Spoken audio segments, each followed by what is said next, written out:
السلام علیکم ورحمۃ اللہ۔ بہت سارے بھائی یہ سوال پوچھتے ہیں کہ نماز جنازہ کی نیت کیسے کریں گے؟ نماز جنازہ کیا ہے؟ نماز جنازہ کی شرائط کیا ہیں؟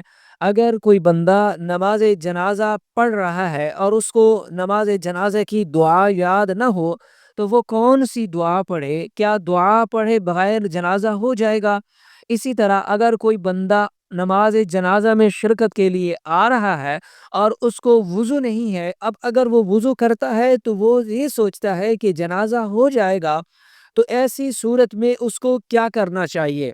نماز جنازہ میں بعض لوگ جوتے اتار کر نماز جنازہ ادا کرتے ہیں، بعض لوگ جوتوں کے اوپر پاؤں رکھ کر نماز جنازہ ادا کرتے ہیں، اور بعض لوگ جوتے اتار کر زمین کے اوپر کھڑے ہو کر نماز جنازہ ادا کرتے ہیں۔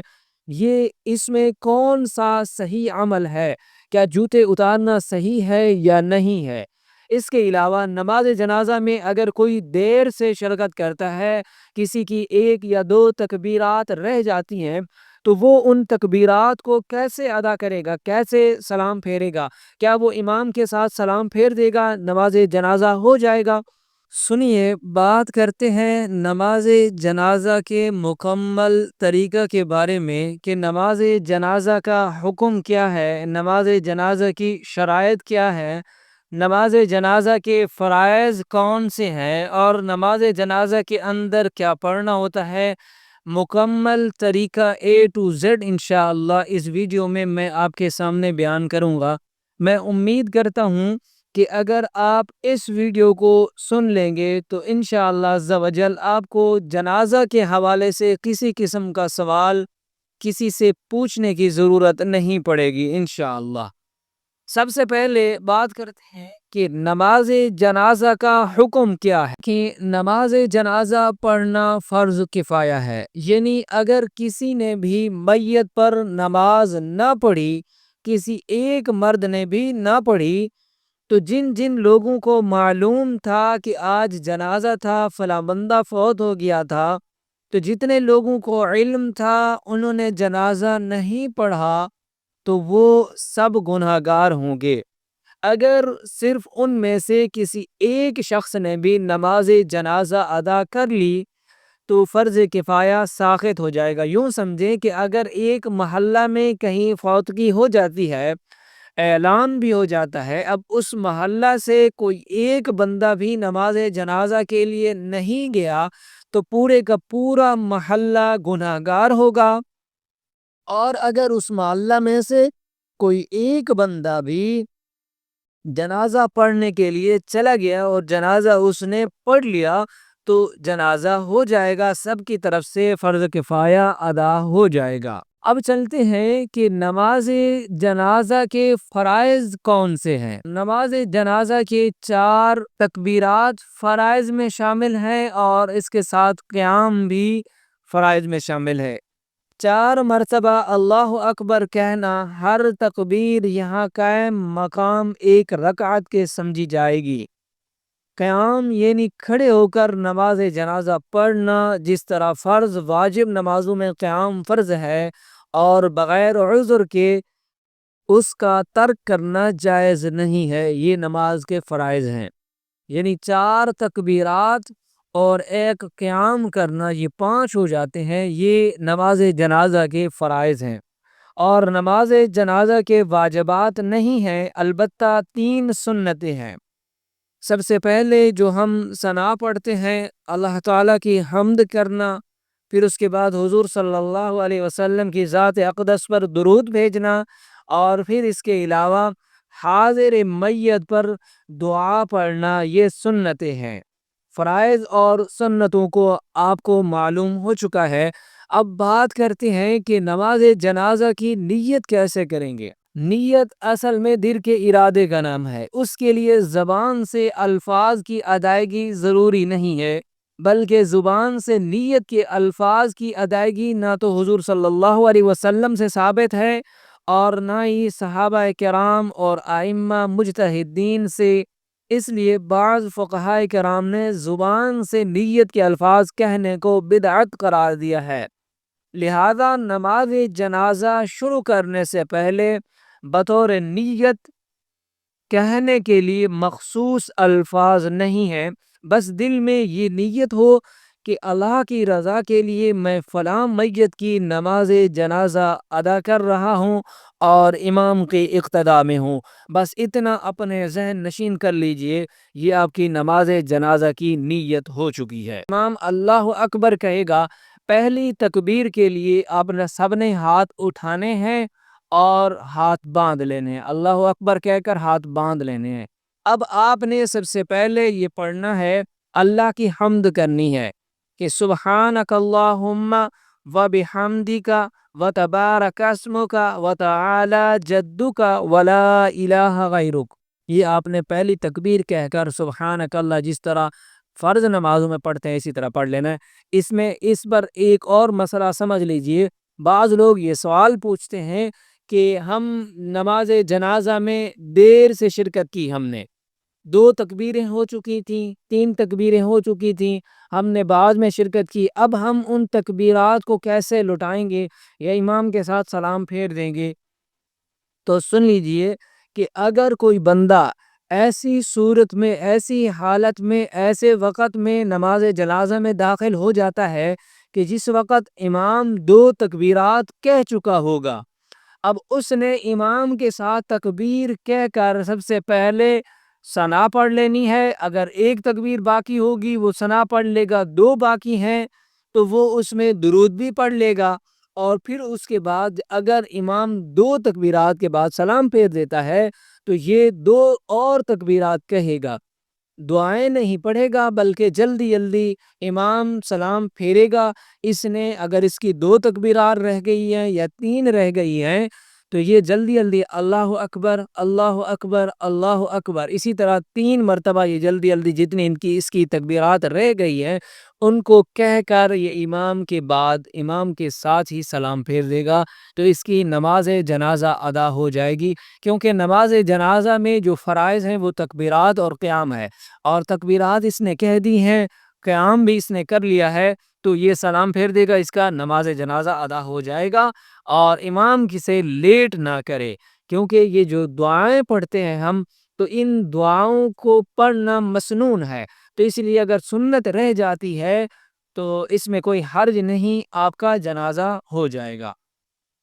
پھر اس کے بعد امام دوسری تکبیر کہے گا، ثنا پڑھ لیا ہے، اب دوسری تکبیر کہے گا، امام اللہ اکبر کہے گا، آپ نے بھی اللہ اکبر زبان سے کہنا ہے، ہاتھ نہیں اٹھانے بلکہ ہاتھ آپ نے باندھے رکھنے ہیں۔ اب آپ نے درود پاک پڑھنا ہے، جو درود آپ کو آتا ہے، افضل تو یہی ہے درود ابراہیمی، اللہم صلی علی محمد وعلی آل محمد كما صليت على إبراهيم وعلى آل إبراهيم إنك حميد مجيد اللهم بارك على محمد وعلى آل محمد كما باركت على إبراهيم وعلى آل إبراهيم إنك حميد مجيد۔ اب 2 تکبیرات بھی ہو چکی ہیں، اللہ رب العزت کی حمد بھی ہو چکی ہے، اور درود پاک بھی حضور صلی اللہ علیہ وسلم پر بھیج دیا گیا ہے۔ میت بالغ مرد یا عورت ہے، یعنی نوجوان مرد ہے یا عورت ہے بڑی عمر کی، یعنی بلوغت سے بعد کی عمر کی، تو اس کے لیے اب یہ دعا پڑھیں گے، اللہم اغفر لحینا و میتنا و شاہدنا و غائبنا و صغیرنا وصغيرنا وكبيرنا وذكرنا وأنثانا اللهم من أحييته منا فأحيي على الإسلام ومن توفيته منا فتوفه على الإيمان۔ اب یہ تکبیر کہہ کر آپ نے دعا پڑھ لینی ہے۔ اب امام آخری تکبیر اللہ اکبر کہہ کر دائیں بائیں سلام پھیر دے گا۔ یہ 4 تکبیرات بھی پوری ہو چکی اور میت کے لیے دعا بھی ہو چکی۔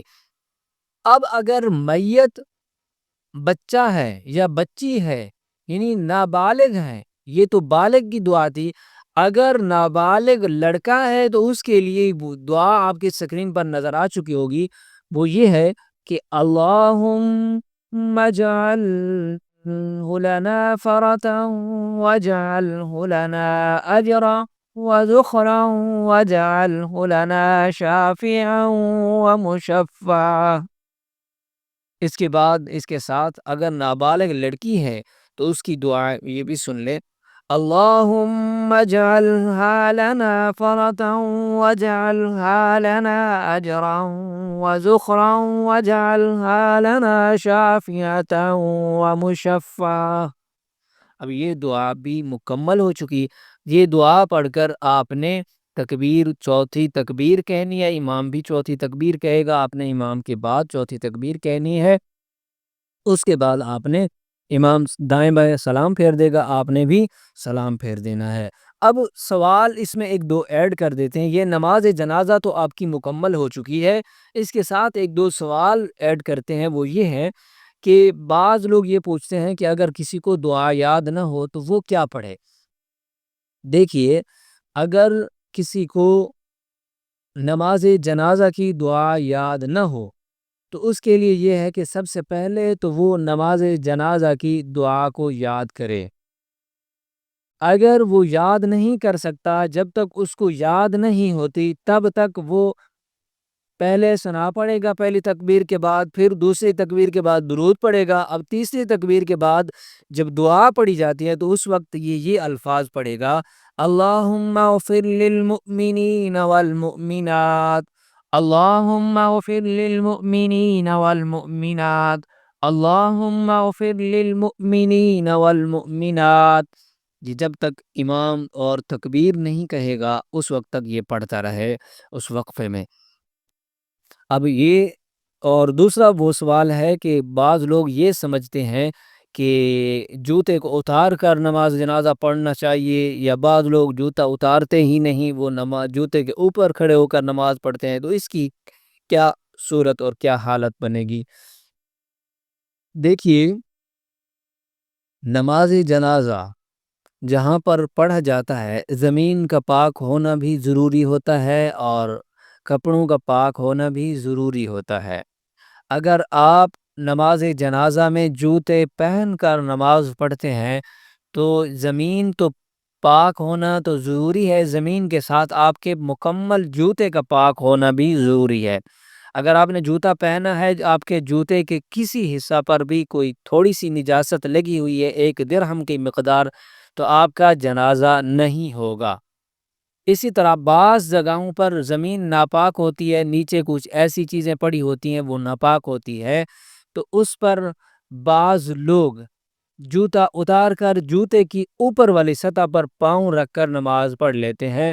اس میں علماء کرام نے یہ لکھا ہے کہ اگر آپ کو یقین ہے کہ آپ کے جوتے کی اوپر والی سطح پاک ہے اور زمین بھی ناپاک ہے، جوتے کا نیچے والا حصہ بھی ناپاک ہے، تو آپ جوتے کو اتار کر جوتے کی اوپر والی سطح پر اپنے پاؤں رکھ کر نماز پڑھ لیں، آپ کی نماز ہو جائے گی۔ چاہے جوتے کے نیچے نجاست بھی لگی ہو، کوئی مسئلہ نہیں ہے۔ اگر جوتے کا اوپر والا حصہ پاک ہے تو آپ کی نماز ادا ہو جائے گی۔ اب تیسرا سوال وہ یہ ہے کہ بعض لوگ جنازے پر لیٹ ہو جاتے ہیں۔ اب جو ہی وہ جنازے میں شرکت کرنے کا ارادہ کرتے ہیں تو وہ دیکھتے ہیں کہ ان کو وضو نہیں ہے۔ اب وضو کرنے کے لیے جاتے ہیں تو ادھر سے نماز جنازہ ہو جائے گا، تو اس کے لیے اس کو یہ چاہیے کہ جنازہ کی نماز کے لیے یہ نرمی کی گئی ہے شریعت مطہرہ میں کہ وہ بندہ جلدی جلدی تیمم کر لے اور جنازہ میں شرکت کر لے، کیونکہ ویسے تو تیمم کی اجازت نہیں ہوتی، جب تک پانی میسر ہو بندہ تیمم نہیں کر سکتا، مگر جنازے کی حالت میں اگر جنازہ نکلنے کا ڈر ہو کہ نماز جنازہ ہو جائے گی میرے وضو کرنے تک، تو پھر چاہے پانی موجود بھی ہو تو پھر بھی وہ تیمم کر سکتا ہے، تیمم کر کے وہ نماز جنازہ میں شرکت کر لے، اس کا نماز جنازہ ادا ہو جائے گا۔ تو سامعین کرام، یہ تھی نماز جنازہ کے حوالہ سے مکمل تفصیلات آپ کو بتا دی ہیں۔ امید ہے کہ آپ کو ان تمام مسائل کی سمجھ آ چکی ہوگی۔ دعا ہے اللہ رب العزت عمل کرنے کی توفیق عطا فرمائے۔ السلام علیکم ورحمۃ اللہ۔